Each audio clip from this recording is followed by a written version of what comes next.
کسی شخص کا کسی فرد کا کوئی بھی اختلاف، کسی قسم کی کوئی بھی زیادتی اور ظلم کے الزامات یا آپ صلی اللہ علیہ وسلم کے گھرانے میں کسی قسم کے ظلم و زیادتی نبوت سے پہلے کسی شخص نے بھی ایسے ظلم کے پہاڑ کھڑے نہیں کیے جو نبوت کے بعد پہاڑ سامنے دیکھنے کو ملے۔ اصل میں بات کیا ہے،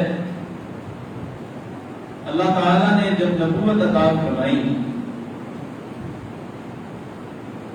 اللہ تعالیٰ نے سب سے پہلے یہ کہا کہ تم نے ان کو توحید کی دعوت دینی ہے۔ جب امام الانبیاء نے یہ دعوت اور یہ پیغام لوگوں کے سامنے رکھا، لوگ اختلاف کرنے لگے، لوگ مارنے پہ آ گئے، قتل کے منصوبے بن گئے، اور آپ صلی اللہ علیہ وسلم کو بڑی بڑی پیشکشیں کی گئی، لیکن امام الانبیاء نے تمام کی تمام پیشکشیں ٹھکرا کے اللہ کی توحید کو اپنے سینے کے ساتھ لگایا۔ اس کے بعد کلمہ توحید کے بعد جو سب سے بڑا پیغام اور جو سب سے بڑی دعوت، جس کو اللہ تعالیٰ نے قرآن مجید کے اندر تقریباً 750 مرتبہ ذکر کیا ہے، وہ نماز کا تذکرہ جو اللہ تعالیٰ نے اپنے کلام حمید کے اندر تقریباً 750 مرتبہ فرمایا ہے۔ اور آپ اس بات سے یہ بات اندازہ لگا سکتے ہیں کہ یہ کتنی بات اہمیت کے حامل ہے، اور آپ اور میں آج نماز کو کتنی اہمیت دیتے ہیں۔ رسول اللہ صلی اللہ علیہ وآلہ وسلم کے ایام آخر آپ صلی اللہ علیہ وسلم سے چلا نہیں جاتا، بیٹھا نہیں جاتا۔ آپ صلی اللہ علیہ وسلم نے صحابہ کرام کو بلوایا اور صحابہ کرام آئے، رسول اللہ صلی اللہ علیہ وسلم کو دونوں کندھوں سے پکڑ کے مسجد نبوی کی طرف لے کے جا رہے ہیں۔